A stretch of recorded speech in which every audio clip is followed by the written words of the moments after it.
نحمدہ ونصلی علی رسولہ الکریم۔ اس مبارک محفل میں موجود خواتین و حضرات کو میں اس مبارک محفل میں خوش آمدید کہتا ہوں، میری طرف سے اور دلہن کے والد کی طرف سے بھی۔ اس پر رونق محفل میں حاضر آپ سامعین تک ملت کی بیٹیوں کی ایک پرسوز آواز پہنچانے کے لیے میں کھڑا ہوں۔ ملت کی لاکھوں بیٹیاں جو 30-35 سال کی عمر کو پہنچ چکی ہیں اور صبر کے ساتھ نکاح کا انتظار کر رہی ہیں، ان اہل تقوی لڑکیوں کی دل ہلا دینے والی آواز میں آپ اہل ایمان و اہل ضمیر حضرات تک پہنچانا چاہتا ہوں۔ پوچھتی ہیں، نکاح کیا ہمارا حق نہیں ہے؟ باعزت زندگی گزارنا کیا ہمارا حق نہیں ہے؟ تقوی کی زندگی گزارنا کیا ہمارا حق نہیں ہے؟ اللہ کی رضا و خوشنودی حاصل کرنا کیا ہمارا حق نہیں ہے؟ جنت کی راہ چلنا کیا ہمارا حق نہیں ہے؟ دیکھا آپ نے نکاح کس قدر ضروری ہے دنیا اور آخرت کی کامیاب زندگی کے لیے۔ نکاح کا خوبصورت تعارف کراتے ہوئے وہ کہتی ہیں کہ نکاح ایک سنت ہے، ایک عبادت ہے، ایک عزت ہے، ایک رحمت ہے، ایک راحت ہے، ایک محبت ہے، ایک خوشی ہے، ایک ذمہ داری اور ایک منشاء الہی ہے۔ پوچھتی ہیں، پھر کیوں ہمارے لیے مشکلات پیدا کر دی گئی ہیں؟ نکاح ایک سنت رسول صلی اللہ علیہ وسلم ہے، تو پھر کیوں سنت کو سنت کے طریقے پر ادا نہیں کیا جاتا؟ سنت کے طریقے پر ادا ہو تو مسئلہ ہی ختم ہو جائے۔ پوچھتی ہیں کہ نکاح ایک بہت ہی اونچی عبادت ہے، تو پھر عبادت کو عبادت کے طریقے پر کیوں ادا نہیں کیا جاتا جبکہ عبادت کو آسان بنا دیا گیا ہے؟ سنت رسول صلی اللہ علیہ وسلم اور عبادات، سنت رسول اور عبادات کو رسومات و فضولیات اور اسراف و فضول خرچ سے کیا تعلق؟ عبادات میں دکھاوا اور نمود و نمائش کہاں ہے؟ اخلاص و عاجزی اور سادگی ہے۔ نکاح کا طریقہ پیغمبرانہ ہونے کی وجہ سے ہائیلی ڈگنیفائڈ اور ڈیوائنلی سرٹیفائڈ ہے۔ نکاح ایک نئی زندگی کا آغاز ہے۔ نکاح کی خوشی اللہ کی اطاعت اور رسول کی اتباع میں رکھ دی گئی ہے۔ نکاح ایک منشاء الہی بھی ہے۔ نکاح ایک منشاء الہی بھی ہے۔ اللہ تعالیٰ چاہتے ہیں کہ نکاح ہو، اور نکاح کے ذریعے اللہ کی منشا و مشیت کو پورا ہونا ہے کہ نسل انسانی چلتی رہے، اس لیے اس کو ثواب اور عبادت بنا دیا گیا۔ نکاح کو ثواب اور عبادت بنا دیا گیا اور نسل انسانی بھی چلتی رہے۔ سورہ نساء آیت 1 میں فرمایا اللہ نے، لوگو اپنے رب سے ڈرو، لوگو اپنے رب سے ڈرو جس نے تم کو ایک جان سے پیدا کیا اور اسی جان سے اس کا جوڑا بنایا، اور ان دونوں سے مرد و عورت دنیا میں پھیلا دیے۔ اپنے منشا کو پورا کرنے کے لیے نکاح کو اللہ نے، اپنے منشا کو پورا کرنے کے لیے نکاح کو اللہ نے آسان بنا دیا، ثواب بنا دیا اور عبادت بنا دیا۔ اور منشاء الہی کو پورا ہونا ہے ہائیلی ڈگنیفائڈ طریقے سے۔ وہ کس طرح؟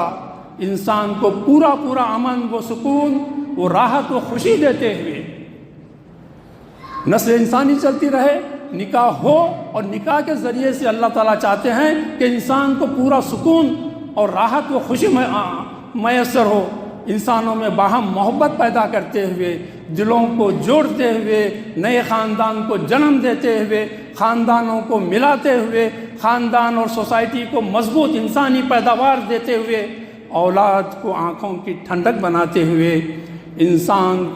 انسان کو اس کی پوری عزت دیتے ہوئے، معاشرے کو اخلاقی غلاظت سے پاک کر رکھتے ہوئے، اور نکاح کو آسان بنا دیا مبادہ کہ انسان اپنی جائز خواہشات کو پورا کرنے کے لیے ناجائز طریقہ اختیار کر کے مصیبت اور پریشانی اور گناہ میں نہ پڑے۔ نکاح کو آسان بنا دیا مبادہ کہ انسان اپنی جائز خواہشات کو پورا کرنے کے لیے ناجائز طریقہ اختیار کر کے مصیبت اور پریشان اور گناہ میں نہ پڑ جائے۔ اب نکاح کی بنیاد پر غور کرتے ہیں۔ نکاح کو مضبوط بنیاد پر رکھا گیا ہے، نکاح کو مضبوط بنیاد پر رکھا گیا ہے، اور وہ اللہ کا تقویٰ ہے اور اللہ کا دین ہے۔ تقویٰ یعنی اللہ کی ناراضگی اور اللہ کی سزا، اللہ کی ناراضگی اور اللہ کی سزا سے ڈر کر اللہ کے احکامات پر طرفین یعنی میاں بیوی عمل کرتے ہیں، ایک دوسرے کے حقوق ادا کرتے ہیں اور اپنی ذمہ داریوں کی طرف توجہ دیتے ہیں، اللہ کی خوشنودی کی خاطر اپنے مزاجوں اور رائوں کے اختلاف کو ایک دوسرے کی راحت پر قربان کرتے ہیں۔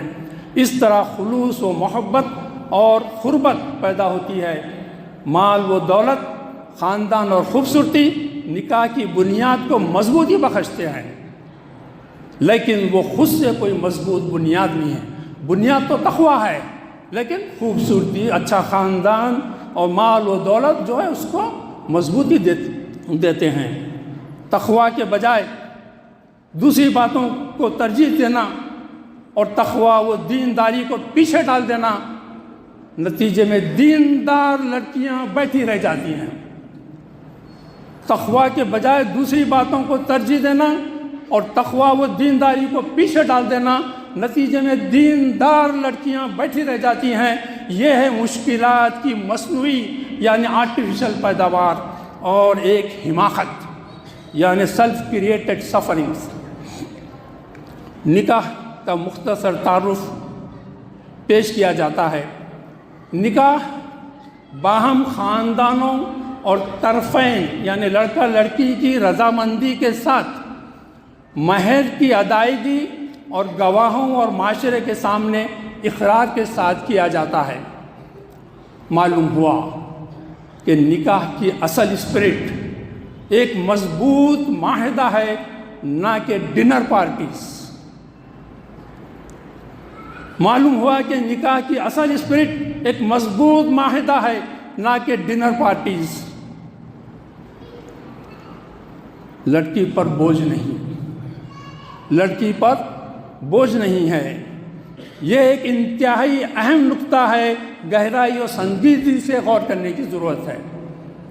اور ایک مرتبہ میں ریپیٹ کرتا ہوں، لڑکی پر بوجھ نہیں ہے، یہ ایک انتہائی اہم نقطہ ہے، گہرائی اور سنجیدگی سے غور کرنے کی ضرورت ہے۔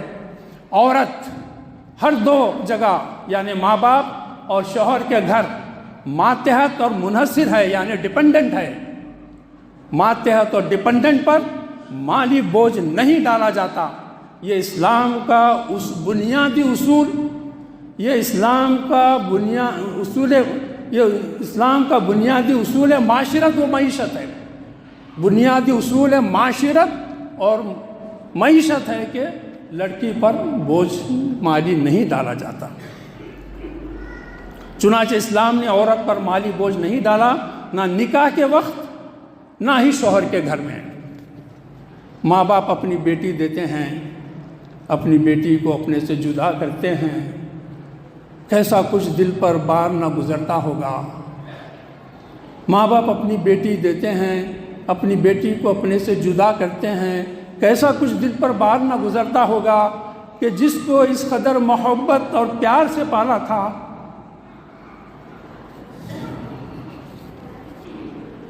جس کو اس قدر محبت اور پیار سے پالا تھا، تکلیفیں اٹھائی تھیں، اس کی تعلیم و تربیت کی تھی۔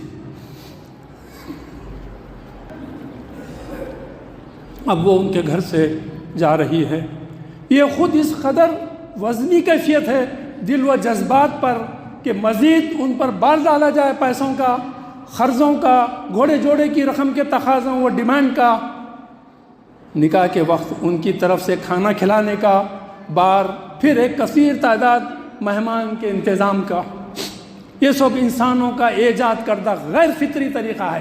یہ سب انسانوں کی ایجاد کردہ غیر فطری طریقہ ہے، جبکہ اسلام نے لڑکی اور لڑکی والوں پر کسی قسم کا مالی بوجھ ڈالا ہی نہیں۔ سب لڑکے کے پاس، سب لڑکے کے اوپر، مہر بھی اسی کی طرف اور ولیمہ کی دعوت کا انتظام بھی اسی کی طرف۔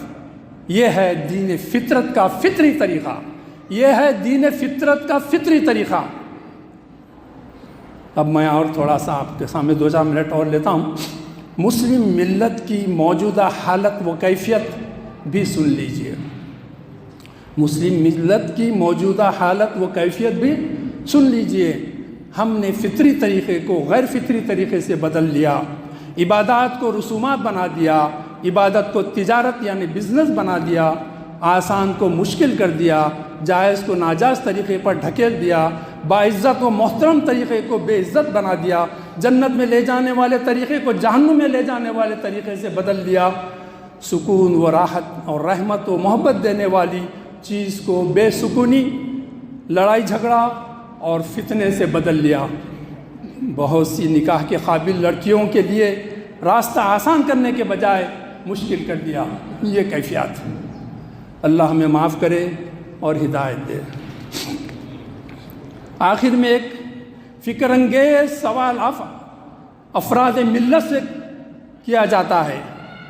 ایک فکر انگیز سوال افراد ملت سے کیا جاتا ہے۔